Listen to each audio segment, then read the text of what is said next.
నాటకం చూడాల్సి వస్తే ముందు వరుసలో కూర్చుంటాం. అదే సినిమా చూడాల్సి వస్తే వెనుక వరుసలో కూర్చుంటాం. ముందు వెనుక అన్నవి సాపేక్షం. సబ్బును తయారు చేయాలంటే ఆయిల్ కావాలి. అదే చేతికి అంటిన ఆయిల్ ని పోగొట్టుకోవాలంటే సబ్బు కావాలి. చిత్రంగా ఉంది కదూ, జీవితం కూడా ఇంతే. సమస్య వచ్చి పడింది, జీవితం అయిపోయింది అనుకోకూడదు. దానిని ఓ మలుపుగా భావించాలి.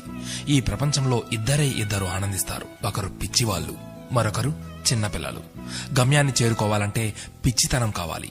చేరుకున్న గమ్యాన్ని ఆనందించాలంటే చిన్నపిల్లలైపోవాలి. తాళంతో పాటే తాళం చెవి కూడా తయారు చేయబడుతుంది. ఒకటి లేకుంటే రెండోది తయారు కాబడదు. అలాగే పరిష్కారం లేకుండా సమస్య కూడా రాదు. తోటా కంటే శక్తివంతమైనది మాట. ఒక్క మాటతో సంబంధం తెంచేసుకోవచ్చు. ఒకే మాటతో లేని బంధాన్ని పెంచేసుకోవచ్చు కూడా. మనిషి సమాజంలో సూదిలా బ్రతకాలి కాని కత్తెరలా కాదు. సూది పని ఎప్పుడు జోడించడం మాత్రమే, కత్తెర పని ఎప్పుడు విడదీయడమే. అందరినీ కలుపుకుంటూ బ్రతకాలే గాని కత్తెరలా విడదీస్తూ కాదు. నిజాన్ని మార్చే శక్తి ఈ ప్రపంచంలో ఎవ్వరికీ లేదు. కాని ప్రపంచాన్ని మార్చే శక్తి ఒక్క నిజానికి ఉంది. నీవు సంతోషంగా ఉన్నావంటే నీకు సమస్యల్లేవని కాదు, వాటిని ఎదుర్కోగల శక్తి, ధైర్యం నీకున్నాయని అర్థం.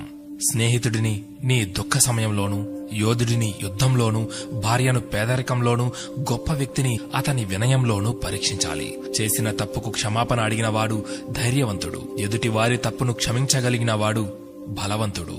కష్టం అందరికీ శత్రువే, కాని కష్టాన్ని కూడా చిరునవ్వుతో స్వీకరిస్తే అది సుఖమై నిన్ను ప్రేమిస్తుంది. ఓటమి లేనివాడికి అనుభవం రాదు, అనుభవం లేనివాడికి జ్ఞానం రాదు.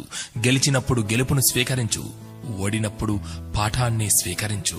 ఓడిపోయి విశ్రాంతి తీసుకుంటున్నప్పుడు ఆ ఓటమి నేర్పిన పాఠాన్ని చదువుకో, నీవే గెలుస్తావు. ఎవరికైనా ఉండేది రోజుకు 24 గంటలు మాత్రమే. గెలిచేవాడు ఆ 24 గంటలు కష్టపడుతుంటాడు. ఓడేవాడు ఆ 24 గంటలు ఎలా కష్టపడాలా అని ఆలోచిస్తుంటాడు. అంతే తేడా. గెలవాలన్న తపన, గెలవగలను అన్న నమ్మకం, నిరంతర సాధన, ఈ మూడే నిన్ను గెలుపుకు దగ్గర చేసే సాధనాలు. నేను గెలవటంలో ఓడిపోవచ్చు, కానీ ప్రయత్నించడంలో గెలుస్తున్నాను. ప్రయత్నిస్తూ గెలుస్తాను, గెలిచి తీరుతాను. స్వయం కృషితో పైకొచ్చిన వారికి ఆత్మవిశ్వాసం ఉంటుంది గాని అహంకారం ఉండదు. ఏమంటారు?